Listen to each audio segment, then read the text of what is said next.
우리 교회라고 하는 것은 시간이나 공간을 넘어서 어제도 있었고 오늘도 있고 또 내일도 있습니다. 주님이 오시는 그날까지 교회는 이 땅에 있습니다. 그 교회가 살아온 이야기가 교회사 이야기겠죠. 그런데 그 수천 년의 교회의 역사를 무시하고 마치 교회가 근래에 이렇게 좀 있는 교회들, 근래의 교회가 요즘 어떻게 변한 교회가, 요즘 어떤 모습의 교회가 이게 진짜다, 뭐 이렇게 생각하는 경우가 많이 있습니다. 그래서 옛날 것들은 다 문제가 있는 것이고, 쉽게 말해서 중세의 교회는 다 죽은 암흑이고, 오늘의 책상 두드리는 활짝활짝 뛰는 그런 교회는 살아있는 교회고, 뭐 이렇게 도식적으로 백놀리식의 생각을 많이 하게 됩니다. 그래서 우리가 특히 우리는 개신교회인데요. 개신교회라고 하는 것이 여러분이 아시다시피 로만 카톨릭에서 저항을 했다, 프로테스트 했다. 그래서 프로테스탄트 그럽니다. 저항을 하는 사람들, 반란자들이죠, 말하자면. 반란을 한 사람들, 그 사람들이에요, 우리들은. 그런데 그러다 보니까 프로테스트 하다 보니까 이 사람이 뭐라 그럴까 좀 그 안티 세력이 돼버려요. 그래서 부정적이 되는 거예요. 그래서 모든 것에 대해서 부정을 하는 그런 경향들이 있습니다. 그래서 좋았던 것들, 정말 성경적이었고 또 좋았던 것들을 자꾸만 무시하고 그것이 아닌 다른 것으로 바꾸면 그것이 복음적이고 그것이 아름답고 그것이 성서적이다. 이렇게 생각을 하는 경우들이 꽤 있습니다.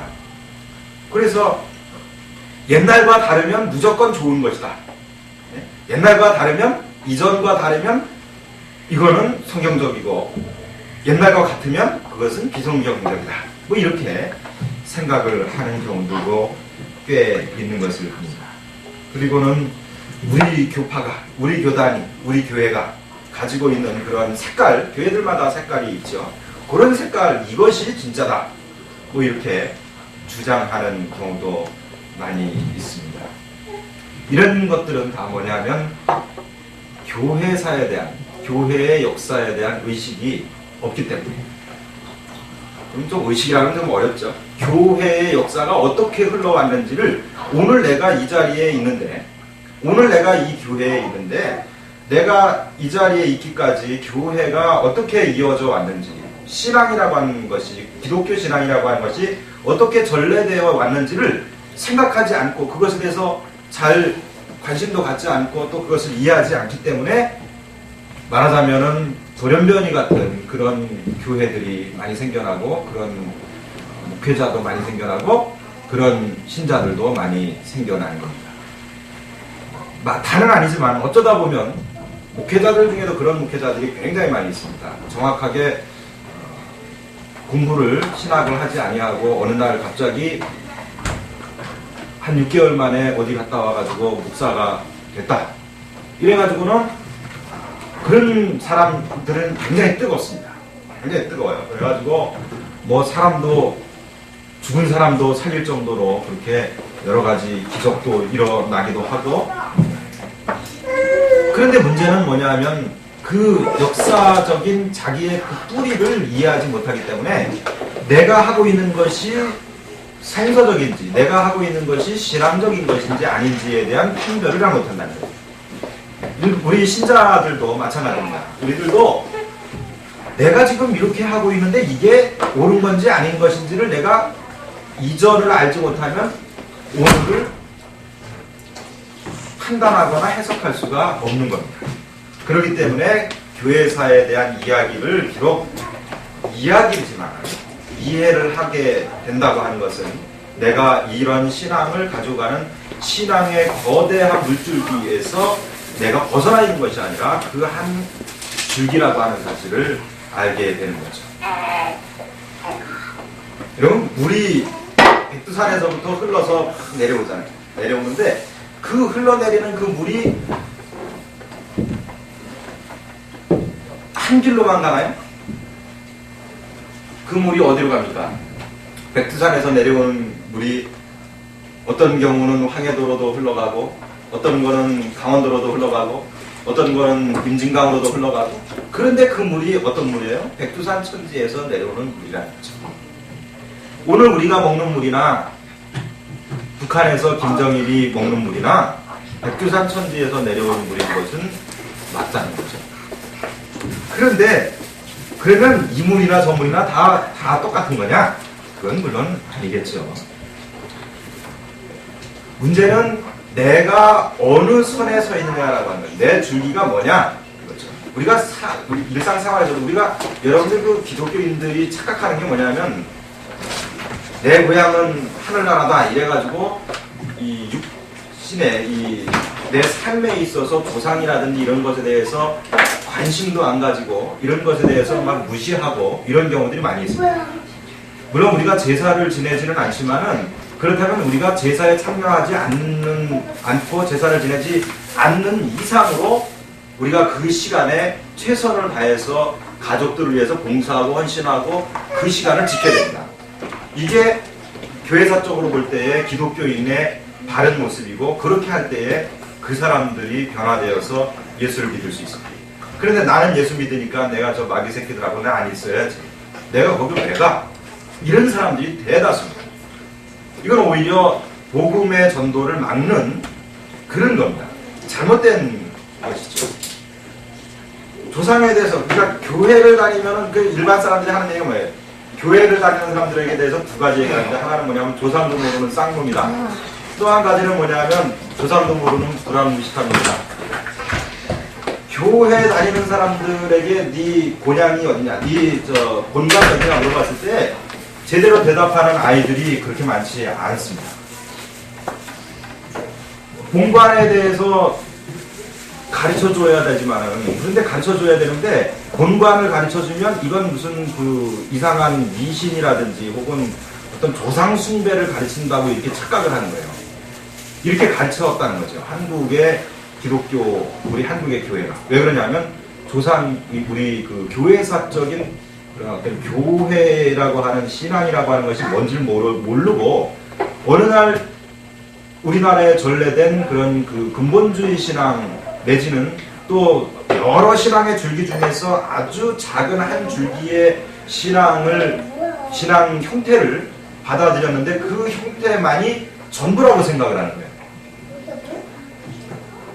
그렇기 때문에 우리가 교회사를 이해한다고 하는 것은 교회의 일치, 또 신자들, 성도들의 일치가 어떤 한 줄기라고 하는 것에 내가 함께 있다라고 하는 동질성을 회복하는 데 있어서도 대단히 중요하다는 겁니다. 오늘 우리가 어떻게 우리의 신앙이 시작되었고 어떻게 오늘 우리에게까지 왔는지 이것을 아는 그런 지혜가 우리에게 필요합니다. 그렇게 될 때에 그것을 알게 될 때 우리 기독교 신앙의 본질을 우리가 알게 되고 우리가 오늘 살아가는 그리스도인이라고 하는 것이 무슨 의미인가 라고 하는 것을 알게 됩니다. 좀 어려운 얘기지만 우리가 역사를 이야기할 때 한 5가지 정도를 이야기를 합니다. 어떤 사람들은 이렇게 역사는 순환한다 라고 하는 거죠. 이제 여러분이 잘 아는 그리스 로마 신화 있잖아요. 그런 그리스 로마 신화 같은 걸 보면은 그 그리스 로마 사람들 같은 경우는 신이 인간이 되는 거예요. 인간이 신이 되고. 그러니까 인간과 신에 다를 점이 없어요. 그리스 로마 신화에 나오는 예를 들어서 뭐 제우스라든지 뭐라든지 뭐 질투하고 싸우고 죽이고 뭐 이런 거잖아요. 그런 내용들이 굉장히 많이 있습니다. 또 뭘 죄를 져갖고 쫓겨났는데 쫓겨나가지고 뭐 어떻게 살다가 뭐 하고 이런 그 신과 인간의 관계가 별 구분이 없어요. 그런 신화적인 사고, 그런 신화적인 사고에서는 이제 뭐가 있냐면 역사는 반복이 된다는 거죠. 근데 이런 순환한다라고 하는, 역사는 반복되고 순환한다고 하는 것은 특히 왕조의 흥망성쇠와 관련이 많이 있습니다. 중국이나 인도나 뭐 이런 동양권, 그 다음에 옛날 고대의 이런 나라에서 이런 경향이 많이 있는데요. 왜냐하면 이 왕조를 통치할 때 특히 여러분이 아시다시피 중국 같은 경우 왕조가 자주 변하잖아요. 이렇게 내려오다가 뭐 한족이 멸망을 하고 뭐 그 만주족이 정권을 잡았다. 그러면 만주족이 정권을 잡고 그 정권 잡은 것을 어떤 그 정통성을 이야기를 해야 되는데, 이야기하기 위해서는 우리 만주족이 이 중국 땅의 주인이다 뭐 이런 얘기를 해갖고는 한족들한테는 안 먹혀 들어가잖아요. 그러면 뭐냐면 역사는 그렇게 돌게 마련이다. 체념을 시키는 거죠. 권력은 그렇게 무상한 것이다. 어차피 지나온 역사는 이렇게 한 집단이 권력을 잡았다가 다른 집단이 또 잡게 되어 있고, 이렇게 A라는 집단이었다가 또 A-가 됐다가 B가 됐다가 뭐 C가 됐다가 다시 A-라고 하는 집단이 잡을 수도 있다. 뭐 이렇게 생각을 그런 식으로 심어주는 것이죠. 그러니까 오늘의 역사가 오늘에 일어난 그런 독특한 역사가 아니라 그 옛날 언젠가 똑같은 그런 사건이 있었던 그런 역사다. 그런 얘기를 합니다.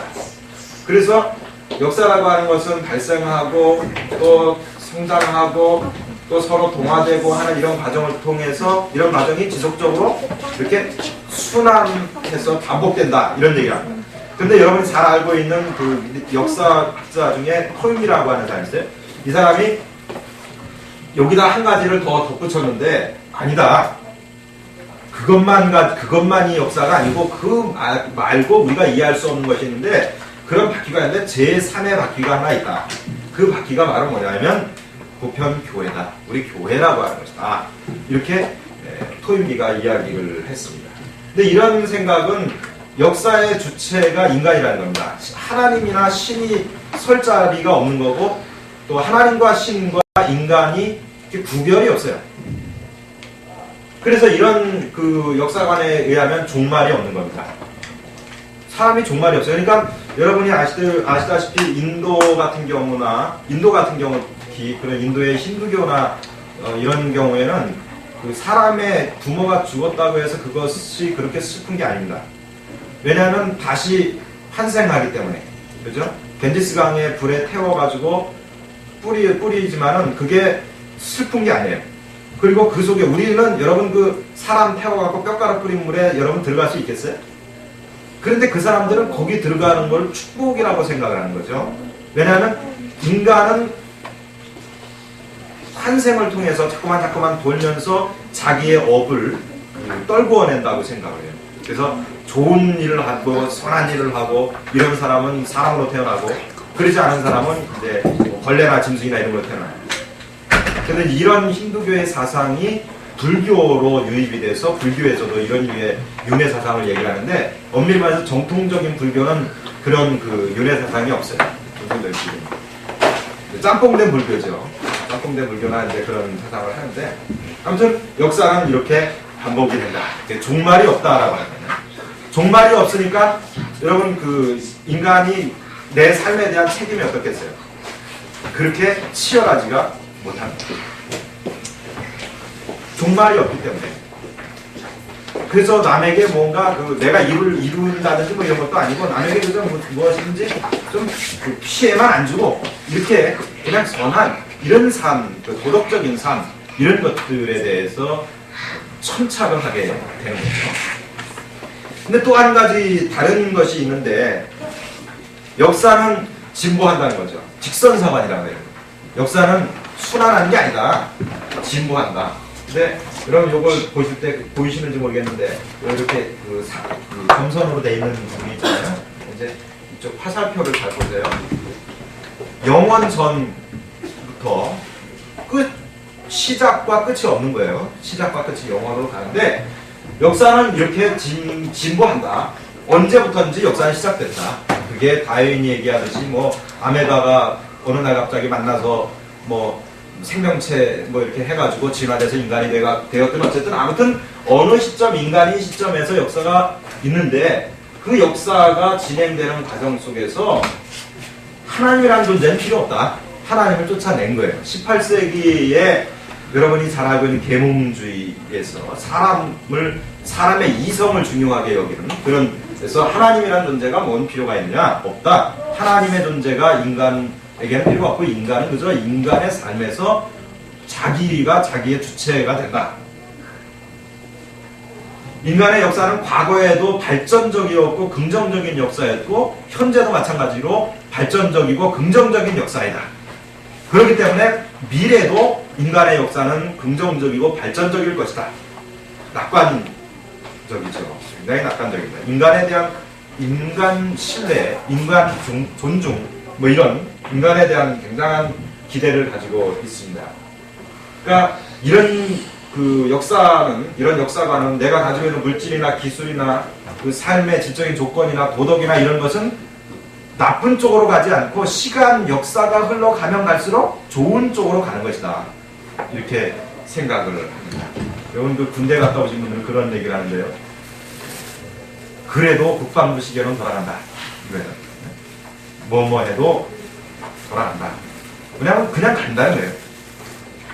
그런 식으로 아무리 세상에 무슨 별의별 일이 일어났어도 역사는 진보하는 것이다. 좋은 방향으로. 이런 그 사관이 있습니다.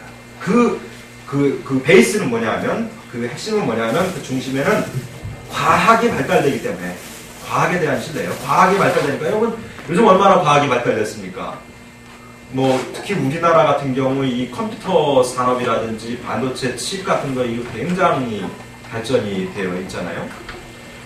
지금 뭐 여러분 옛날에는 우리 뭐 달에는 금도끼를 가지고 뭐 개수나무를 찍어서 뭐 그런 얘기를 하지만 요즘 애들한테 저희 애들한테 얘기를 했더니 애들이 막 하는 얘기가 암스트롱이 가가지고 그 사람 만났냐고 그러는 거예요. 거기서 토끼 봤냐고.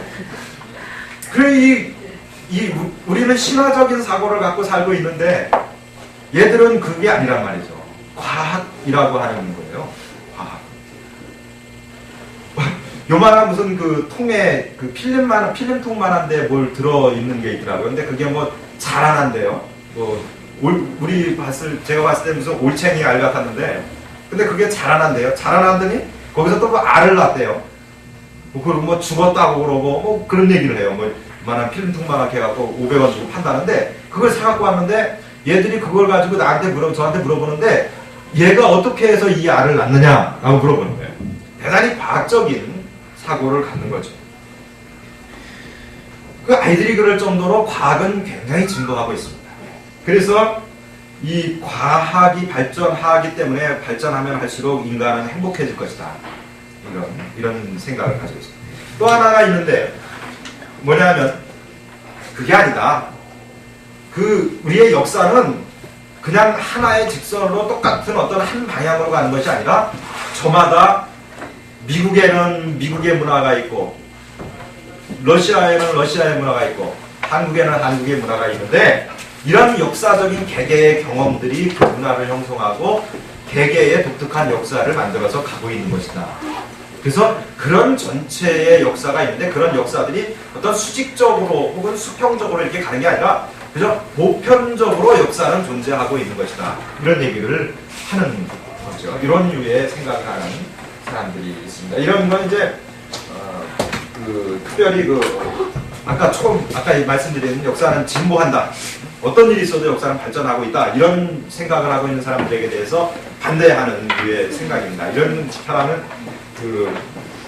그냥 처음에 좀 어려운 말씀이지만 랑케라고 하는 사람이 있는데 이 사람은 뭐냐면 증명하는 거예요. 실증주의라고 그러죠. 사실적이었던 그것에 대한 중요성을 얘기해요. 그러니까 여기에서 이런 경우에는 이제 야사와 정사 뭐 이런 구별을 하는 거예요. 뭐 요즘 여인천하를 보면 아주 그냥 정말 야사지요. 그 시절에 어떻게 정란정이라고 하는 첩실이 선비의 옷을 입고 어디를 가고 또 무슨 기방에 가가지고 또 뭐 술 한잔 또 걸치면서 거래해야 돼요. 뭐 그런 것도 있고 왕실애를 왔다 갔다 하고 이건 불가능한 얘기죠. 그런데 가능한 것처럼 이야기를 하는 건 뭐냐면 야사를 꾸며내는 거죠. 그리고 그런 어떤 류의 야사를 가지고 이제 이랬을 것이다라고 추정을 하는 거죠. 그러니까 역사학자들이 볼 때는 이건 역사를 왜곡하는 거다. 국민들의 그 역사 의식을 왜곡시키는 거다. 막 이런 그 반대의 의견들, 그 다음에 유림들 같은 데서 막 그런 얘기를 하잖아요. 근데 이 정사와 야사라고 하는 그런 거 있는데, 말하자면 정확한 사실, 이전에 있었던 문서적인 혹은 어떤 그 유물적인 그런 것들을 통해서 거기에서 역사를 추정해내고 거기에서 확인되는 것만 역사이지, 그렇지 않은 것은 역사에 관심에 들 것이 아니다 라고 하는 거죠. 그러니까 이런 경우, 이런 사람들은 고고학 같은데 굉장히 관심을 많이 갖잖아요. 그래서 막 어디 가서 땅 파가지고 뭐 조개 껍질 하나 나왔다 그러면 그거 연구하느라고 일평생을 보내는 그런 사람들도 많이 있습니다. 근데 아무튼 그 역사라고 하는 거는 개개의 다양한 역사가 있다라고 하는 것을, 다양성을 굉장히 중요하게 여기는 거죠. 그래서 이런 걸 역사 상대주의라고 그러는데요. 나만, 내 역사만 좋은 것이 아니라 저 사람의, 저 민족의 역사도 그 나름대로의 그 역사적인 어떤 중요성이 있다. 내가 가지고 있는 관점으로 판단하면 안 된다. 이런 것을 이야기를 합니다. 그런데 또 하나 있는 것이 이제 유물론적인 생각이죠. 공산주의적인 그런 겁니다. 여기 이런 역사에서는 인간이라고 하는 존재가 생산수단을 가지고 있느냐, 못 가지고 있느냐, 이게 중요하다는 거죠. 예를 들어서 내가 어떤 그 생산을 할 수 있는, 옛날로 치면 기계를 내가 많이 가지고 있다. 기계가 발전이 되었다. 그건 무슨 개량된 아주 훌륭한 소를 가지고 있다. 등등의 이런 것들을 가지고 있고 없고의 차이. 그래서 그런 것을 가진 그룹은 발전하고 그렇지 못한 그룹은 퇴보한다. 물질적인 조건이 인간의 역사를 형성한다라고 생각을 하는 거죠.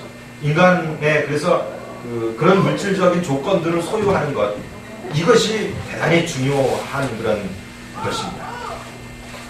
그래서 물질의 진보가 역사의 진보가 된다.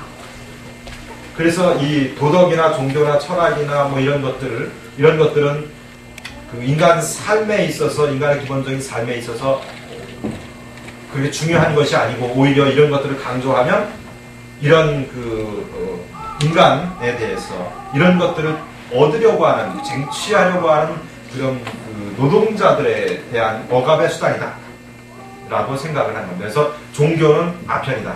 아편 먹으면 사람이 가잖아요. 그러니까 그렇게 하면 저항도 못하고 일도 못하고, 그래서 어떤 그 재화도 창출해내지 못하고, 그러니까 그런 아편이다, 이렇게 이야기를 하는 겁니다. 근데 마지막으로 우리 기독교의 역사관은 뭐냐 하는 거죠. 그러면 기독교의 역사관은 뭐냐? 여러분, 우리가 히스토리라고 그러잖아요. 근데 히스토리라고 하는 게 이제 라틴어의 히스토리에라고 하는 데서 나왔는데, 헬라어의 히스토리에라고 하는 말, 그 다음에 라틴어에서도 이제 그런 건데, 이 헤로도투스라고 하는 사람이 있습니다. 여러분이 세계사 시간에, 국사 시간이나 이런 시간에 많이 들으셨겠는데, 이 히스토리라고 하는 말을 하면서 기독교 사관에 대해서 이야기를 하는데, 이제 주로 이제 기독교인 중에서 아주 유명한 학자들이 꽤 있습니다.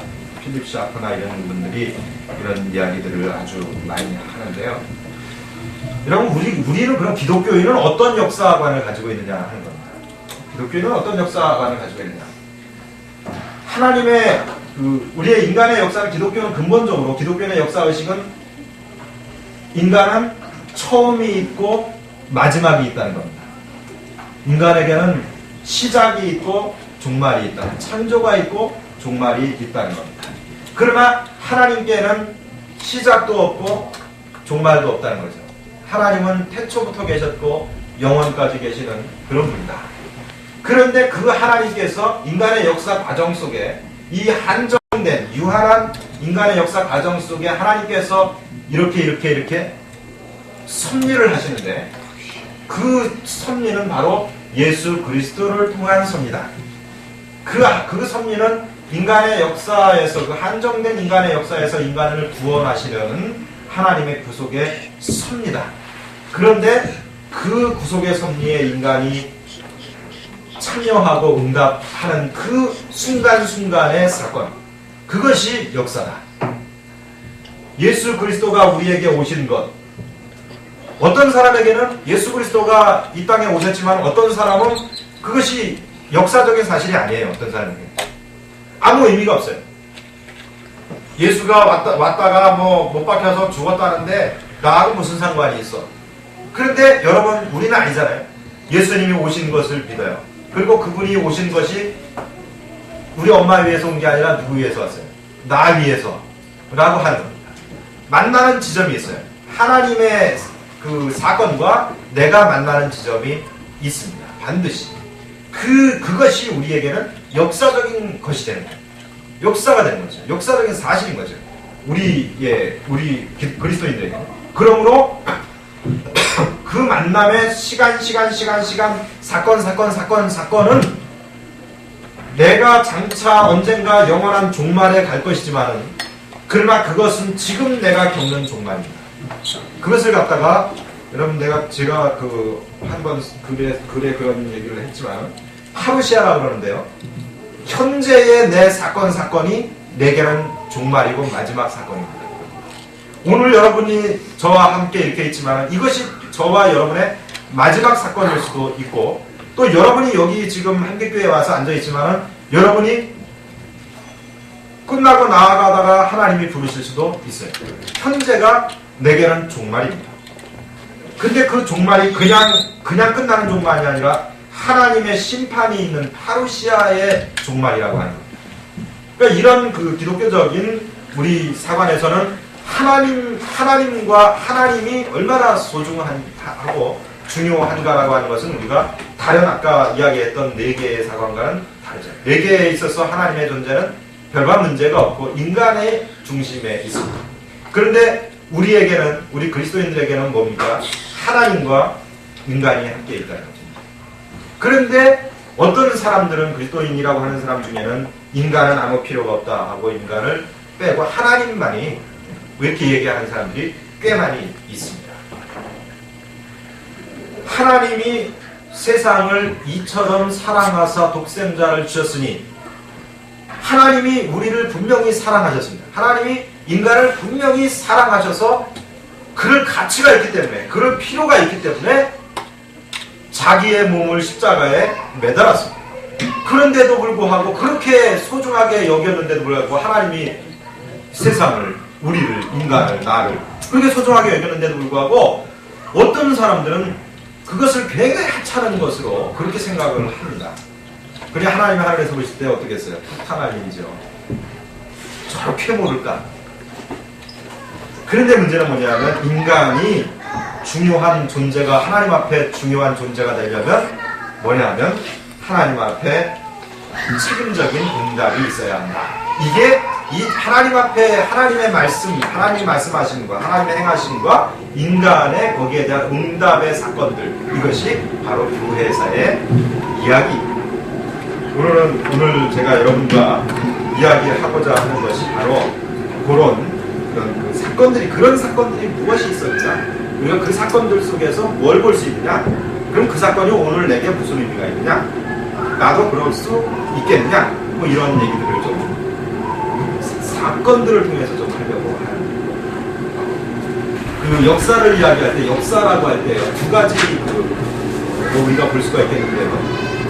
중국에서는 이제 역사라고 할 때 역이라고 하는 건 시간을 의미합니다. 그리고 사라고 하는 것은 그것을 기록하는 사람, 뭐 이런 의미가 있어요. 그래서 역사라고 하는 그 의미라고 하는 것은, 역사라고 하는 것은 인간이 어떤 지나온 그 시간을 기록한다, 나에게 붙잡아 놓는다 라고 하는 겁니다. 어떤 그 종이다, 뭐 종이가 없었겠죠. 옛날에 각벌잖아요. 하여튼 뭔가 공간에 그것을 붙잡아 놓는다고 하는 그런 의미가 있습니다. 그리고 그런데 또 한 가지, 히스토리라고 하는 것은, 어떤 분은 이제 그것을 히스토리에서 히스토리 그러는데요. 히스토리 그러는데 그게 히즈가 하나님이다 이런 얘기하는데 그게 아니고 사람이라고 얘기하는데, 사람의 스토리, 이야기가, 사람이 어떻게 살아왔고 어떻게 됐는지 이야기가 하는 거죠. 근데 또 하나는 이제 독일어권에서는 뭐라 그러냐면 게시테라고 해요. 게시테라고 하는데, 이 게시테라고 하는 것은 어떤 일어난 사건, 근데 그 사건이 그냥 우연히 일어난 사건이나 뭐 이런 것이 아니라 특정한 목적을 가지고 일어난 사건. 이걸 그 메시지테라고 그러는데, 그래서 교회사에서는 이 하나님의 사건을 갖다가 메시지테라고 하는 의미로 이야기를 대단히 죄송스러운데요. 너무 뭐 그런 얘기를 많이 해서. 아무튼 우리가 이야기하는 것이 뭐냐라고 하는 것을 말씀드리기 위해서 또 그런 얘기를 좀 했습니다. 여러분에게 이런 것들을 제가 카피를 해서 놔드렸으면 좋겠는데 일이 있어서 좀 문제가 있었습니다. 교회사를 구분할 때 세 개로 크게 구분합니다. 하나는 고대사. 교회사는 언제 시작됐다고 여러분 생각하세요?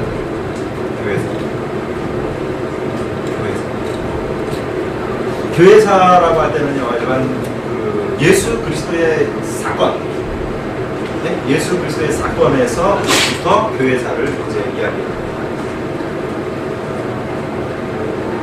그래서 고대와 중세와 근세 이렇게 하는데, 고대 교회사를 그 예수님의 탄생 시기를 전하는 그런 그 시기로 해가지고 시작해서 590년 정도로 하는데, 590년이면은 그 중세가 시작되는 그레고리라고 하는 교황 그레고리 1세가 즉위한 그때까지를 이제 고대라고 하고요.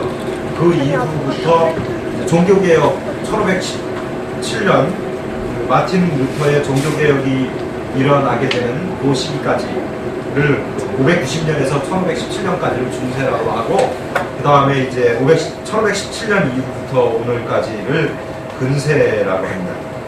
뭐 중간중간 또 이렇게 뭐가 있겠지만은 예수님의 당시를 원시 그리스도교라고 하고, 바로 예수님의 뒤를 이었던 사람들을 속사도, 이을 속자를 써서 속사도 교부들 이렇게 이야기합니다. 그 다음에 그 예수님을 직접 보았던 그 사람들, 예수님과 함께 동시대 사람들을 그 사람들이고, 그러니까 제자들 말고 제자들의 제자를 말하는 거죠. 그런데 그 제자들이 이제 근데 이 사람들을 교부라고 하는데, 이제 그런 이제 시대가 있습니다.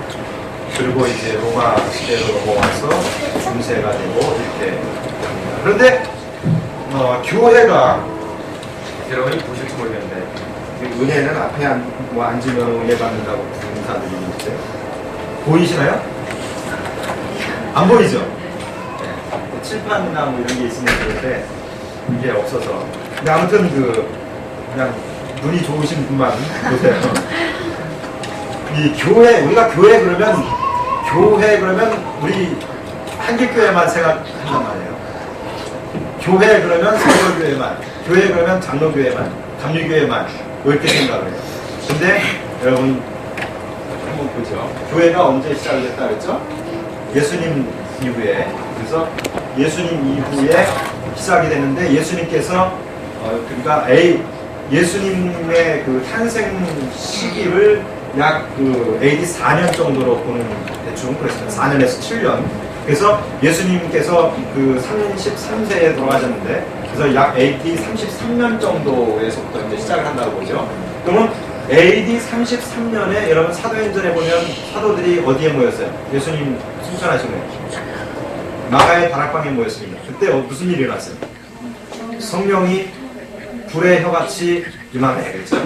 그것을 성령 강림이라고 하잖아요. 그 성령 강림이 33년에 있었다고 합니다. 그 33년에 있고, 그 33년부터 교회가 이어옵니다. 이어오다가 1054년이 되어가지고 1054년에 교회가 둘로 나눠졌어요. 하나는 동방교회, 하나는 서방교회 이렇게 갈라집니다. 그러니까 그 동방교회는 여러분이 잘 알고 있는 것처럼, 여러분이 잘 아시는 것처럼 지금 그 러시아나 그리스나 혹은 발칸반도나 이런 쪽에 있는 정교회, 러시아 정교회라고 합니다. 혹은 그리스 정교회도 있고 시리아에 있는 교회, 뭐 이런 쪽을, 그런 그 동방교회가 있습니다. 거기를 이스턴 처치라고 해요. 그 다음에 우리는 이제 서방교회입니다. 그래서 서방교회라고 하는 것은 나누어진, 동방과 서방으로 나누어진 동방 지역과 이쪽 서방 유럽 지역, 서유럽 쪽으로 나누어졌는데, 그 서유럽 쪽 로마를 중심으로 한 교회를 서방교회라고 해요. 그러니까 우리는 그 서방교회에 속해 있어요. 그 서방교회에 있다가 1517년에 그러니까 카톨릭이었죠. 카톨릭이었다가 소망교회였다가 1517년에 또 갈라졌어요. 왜 갈라졌어요? 마틴 루터가 종교개혁을 일으켰어요. 그래서 종교개혁을 일으켜서 쭉 내려오다가 또 거기서 또 갈라졌는데 뭐가 갈라져요? 거기에서 이제 뭐 칼빈 장로교회도 갈라지고 침례교회도 나오고 또 한참 후에 이제 감리교회가 나오고 감리교회 또 나온 후에 성결교회가 나오고 이렇게 나왔어요. 거슬러 올라가니까 어디로 가요? 예수님으로 올라가잖아요. 전부 이야기를 합니다. 다 교회사를 이야기할 때 또 교회 역사를 이야기할 때 다 이야기를 하는데 빼먹는 게 있는데 딱 여기서 빼먹어요. 1517년 요때부터 1054년서부터 1517년은 마치 교회가 아닌 것처럼 그렇게 이야기를 할 때란 말이에요. 그런데 이 역사의 줄기는 물이 흐르면서 하나님의 섭리의 역사는 끊임없이 우리에게 임하여 왔다고 하는 그런 사실입니다.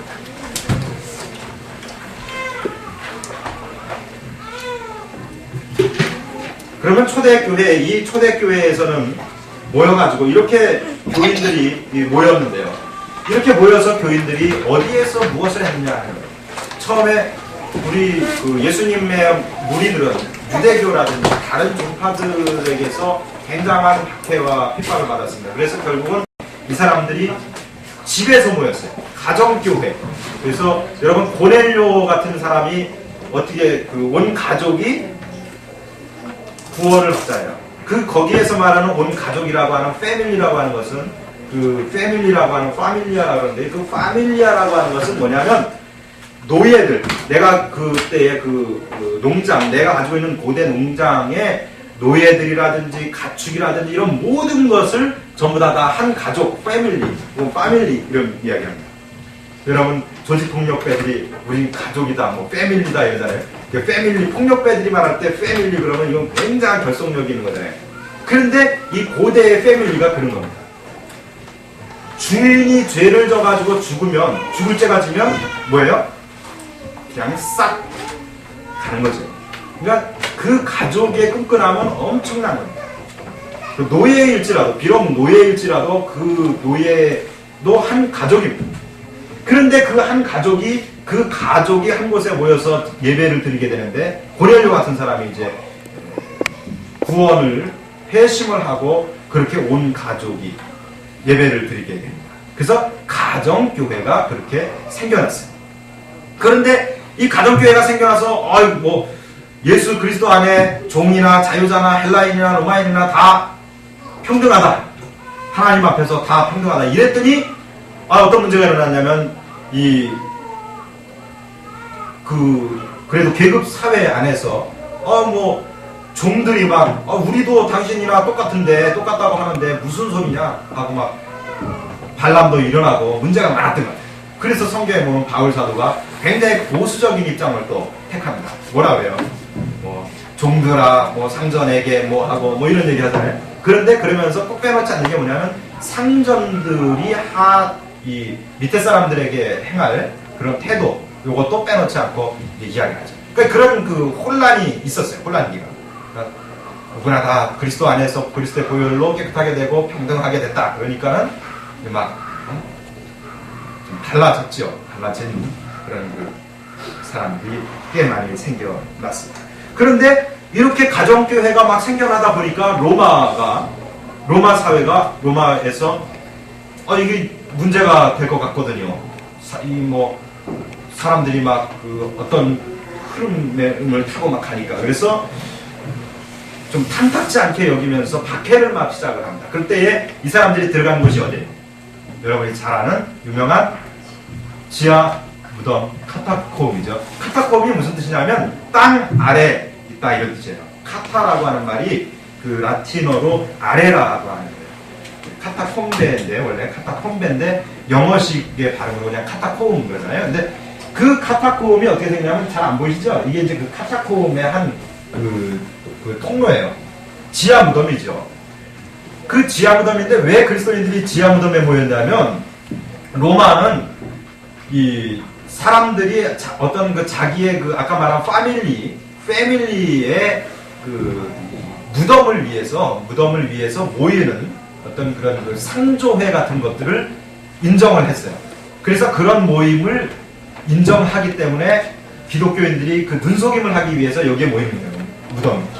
무덤에 모여서 그 속에, 물론 이제 나중에는 이제 알게 되고 이제 찾으러 다니지만은 로마인들은 외지인이기 때문에 이 카타콤을 잘 모르잖아요. 그래서 이 속에 들어가서 이제 하는데, 이 카타콤이라고 하는 곳에서 신앙생활을 하는데 거기에는 여러 가지 의미가 있습니다. 그건 뭐냐면, 어떻게 이 카타콤 속에 있으면서 그 카타콤은 그리스도를 믿는 신앙을 고백하다가 죽음을 당하였든지, 혹은 그런 신앙을 갖다가 죽은 사람들이 묻혀있는 바로 나와 같은 동질의 신앙을 가지고 있던 사람들이, 예수를 믿는 신앙 고백을 갖고 있던 사람들이 묻혀있는 그곳에서 나도 비장한 각오로 나도 당신들처럼 죽기 위해서 죽음을 불사하고 그리스도를 따르겠다 하는 그런 신앙을 고백하는 겁니다. 카타콤에서의 신앙이라고 하는 것입니다. 그런데 그 카타콤 속에는 여러분 이 물고기가 카타콤 속에 여러 가지 그림들이 있었지만 물고기 그림들이 이렇게 있어요. 이게 카타콤 속에 있는 그림들입니다. 요걸 보시면 잘 안 보이시겠지만, 요거 이제 예수님께서 오병이어의 기적을 일으키셨잖아요. 그거를 아마 그 당시에 카타콤에서 예수님 예수님의 승천 이후 한 30년 후부터 카타콤에서의 그런 그 신앙을 갖게 되는데, 그 속에서 그때 그 사건을 보고 느꼈던 사람들이, 있었던 사람들이 벽에다가 이렇게 오병이어의 그림을 그린 물고기. 그래서 이때 당시에 그리스도인들은 상징이 뭐냐면 바로 이 물고기였습니다. 물고기. 그래서 여러분 그 차에 뒤에 이런 거 하고 다니시잖아요, 그죠? 이런 거 하고 다니시는데, 이 물고기인데요.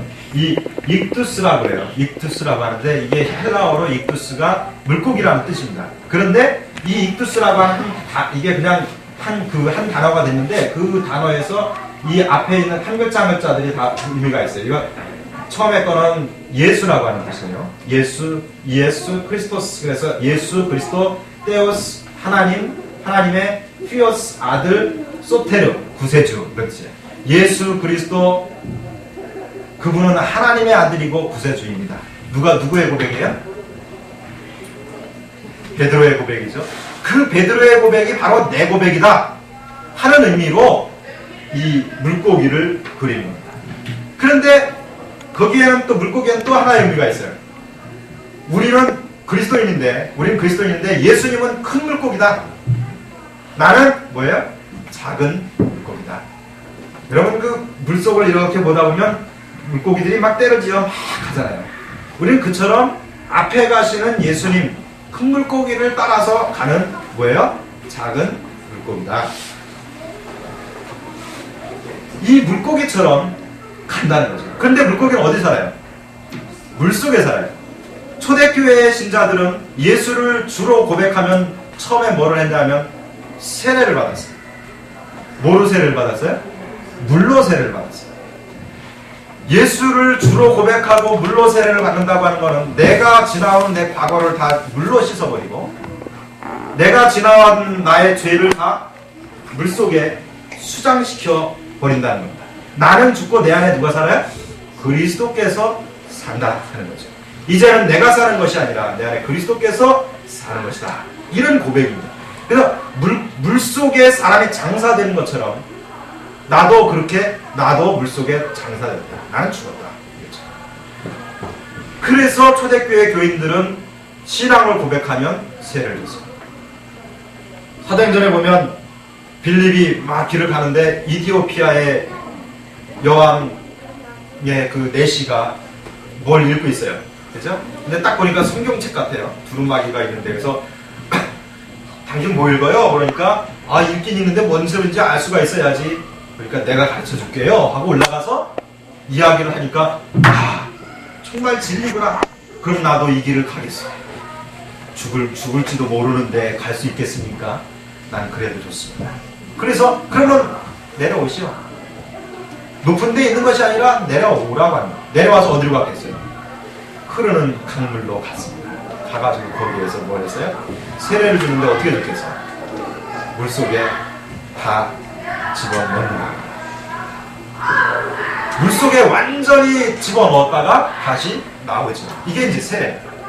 그래서 이 초대 교회의 요 당시에 이 카타콤이나 이런 데에 있는 그런 그림들이나 이런 것들을 발견을 했는데 2세기에 발견이 되는데 거기에 한 교회가 교회의 유물이 발견되는데요.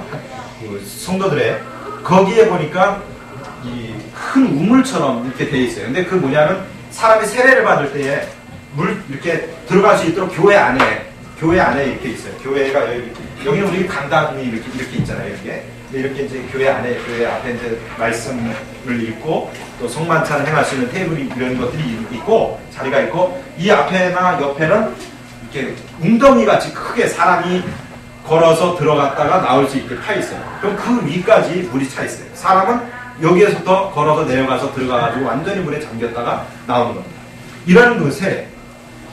자기를 완전히 죽이고 다시 태어났는데 예수 그리스도를 따라가는 작은 물고기로 태어났다.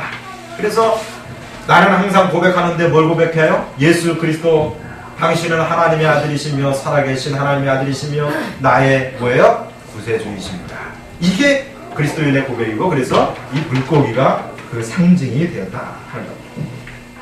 근데 이렇게 그리스도인들이 이런 그 비장한 각오를 가지고 신앙생활을 하게 되는데 이런 데에는 그러면서 교인들의 수가 점점 늘어나게 됩니다.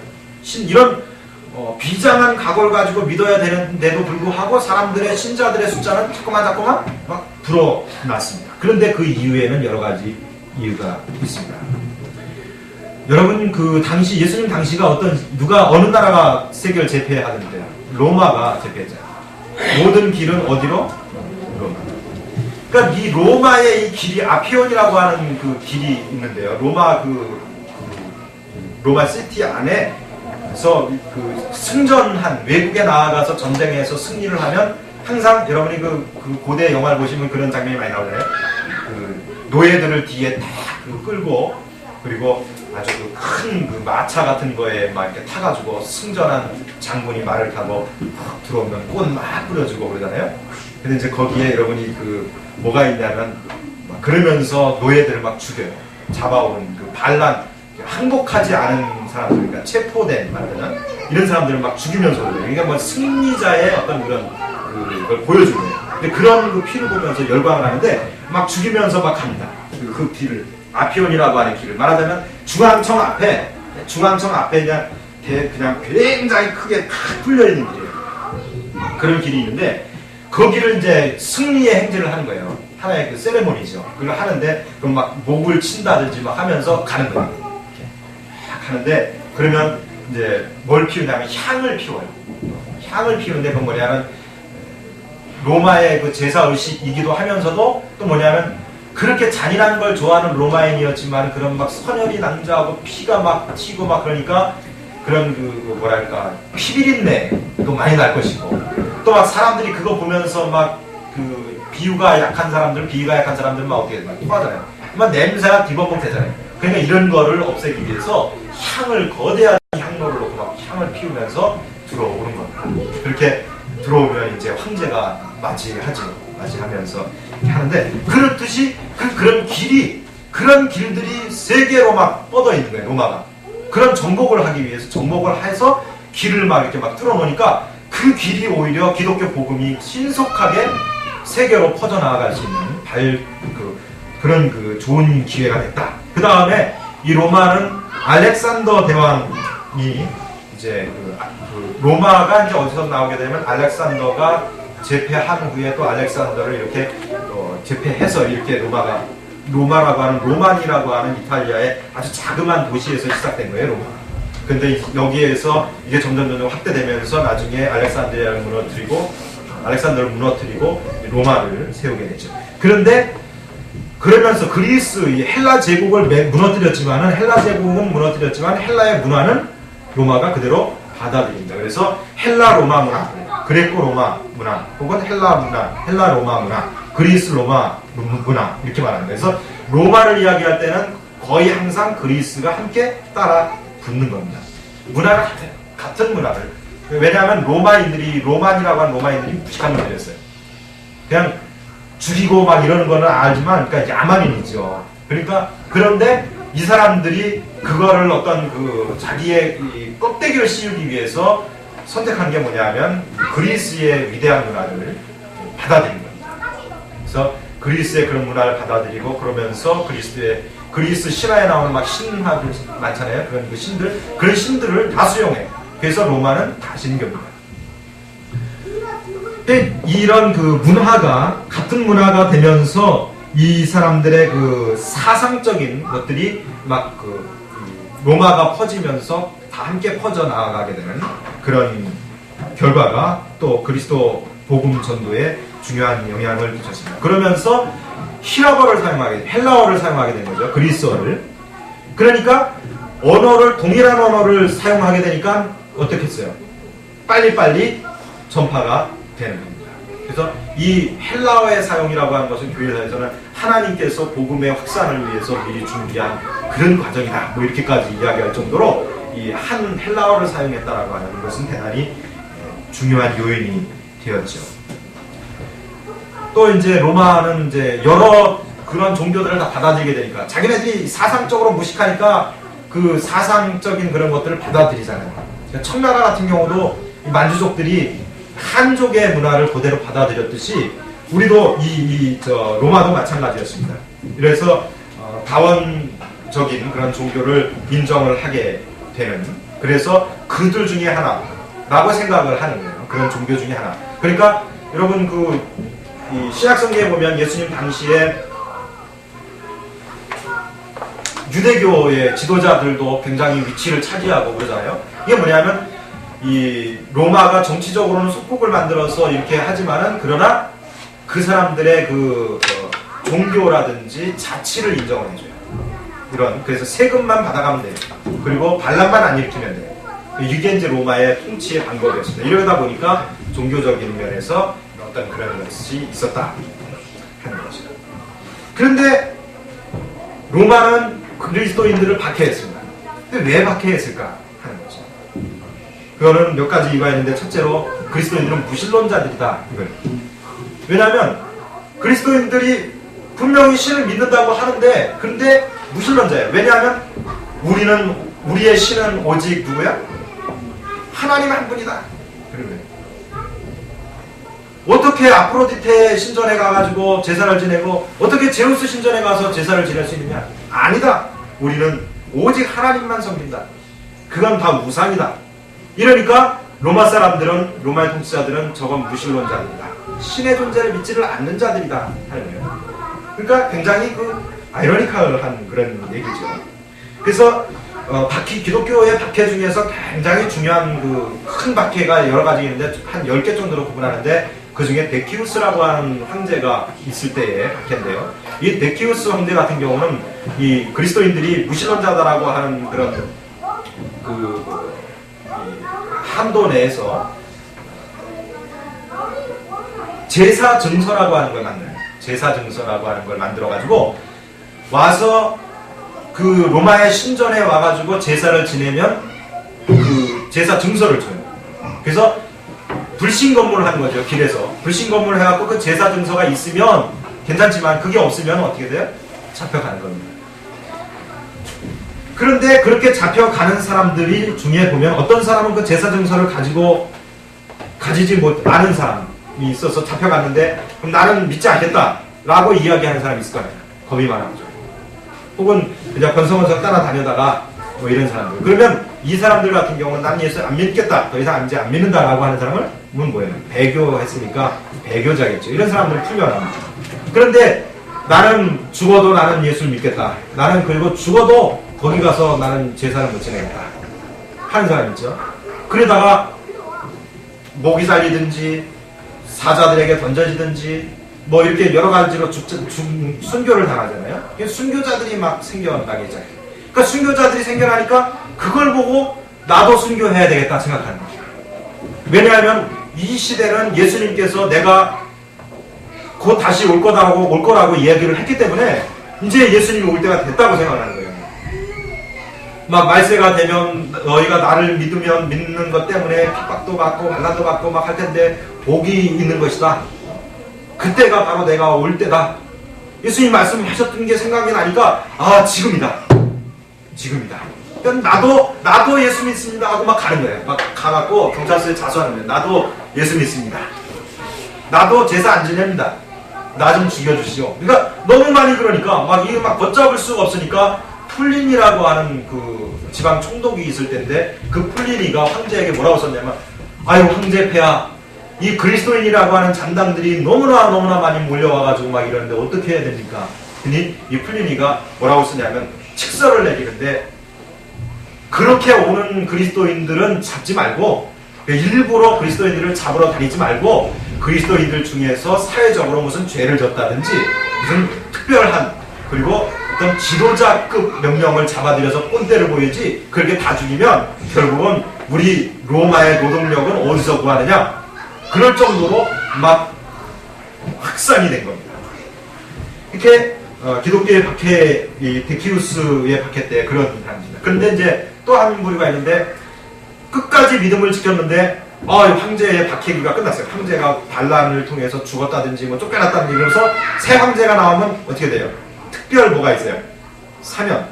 그잖아요? 그럼 사면돼서 나왔어요. 이 사람들은 고백자다. 이렇게 얘기해요. 교회사에서는. 네. 또 한 가지는 뭐냐면 황제 숭배를 거부한다. 이런 거예요. 황제 숭배를 거부한다. 그렇잖아요? 만왕의 왕이 누구라 그래요? 네? 예수님을 만왕의 왕이라 그러니까 이거 미친놈들 아니야? 그런 거예요. 아니 분명히 로마에 황제가 있는데 무슨 만왕의 왕이라고 하느냐 이거죠. 그러니까 황제 숭배를 거부하는 놈들 있잖아요. 그러니까 이건 뭐예요? 반역죄예요. 반역죄.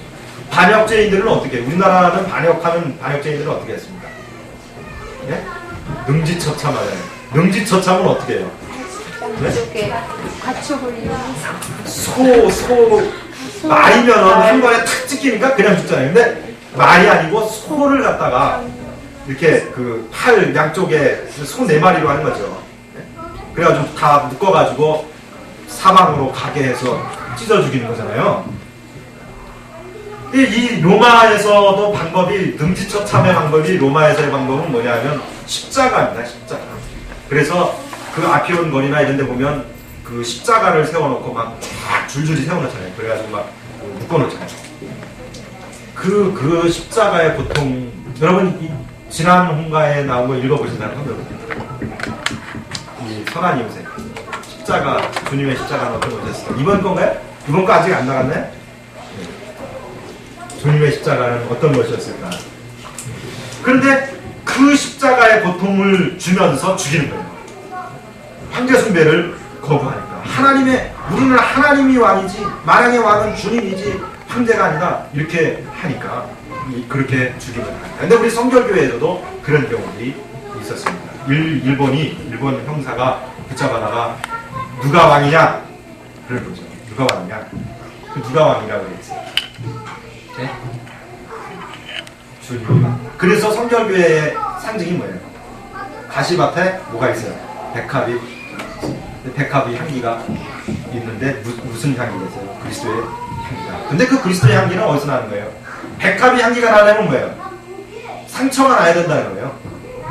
그렇게 그리스도를 믿는 그 믿음, 만왕의 왕이요 만유의 주이신 주님을 믿는 그 믿음, 그런 그 각오가 있을 때에 거기에 뭐가 나요? 그리스도의 향기가 납니다. 그 사람이 바로 뭐예요? 그리스도인이다, 크리스찬이다, 예수쟁이다 하는 얘기죠. 또 한 가지는 이제 황제가 자기 위기를 극복한다든지 어떤 욕심을 채우기 위해서입니다. 그럼 제일 처음에 박해가 뭐였겠어요? 네로의 박해입니다. 그죠?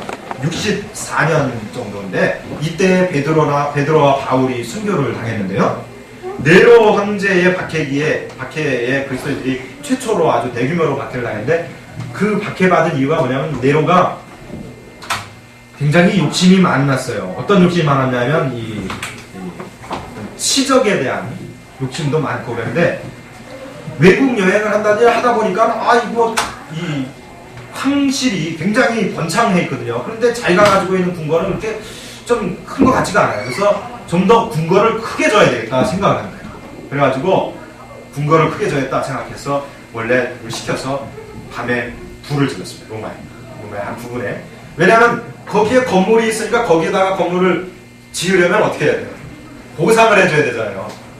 근데 황실 재정이 고갈이 됐기 때문에 그걸 보상을 해줄 수가 없어요. 그리고 내가 황제인데 무슨 보상을 해? 내가 가지면 되지. 이런 생각을 하는 거죠. 그러니까 그러면 그냥 달라고 그러면 백주대낮에 저 날강도 아니야 그럴 거 아니에요. 그런 소문이 퍼지면 통치가 어려우니까 밤에 몰래 비겁하게 불을 지르게 했어요. 아 근데 이게 그냥 고기만 좀 태웠으면 좋겠는데 그게 아니라 걷잡을 수 없이 막 로마 전역으로 시 전역으로 간 겁니다. 그러니까 네로가 이제 큰일이 났잖아요. 근데 사람들에게 막 소문이 막 나는 거예요. 네로가 불질렀다. 네로가 불질렀다.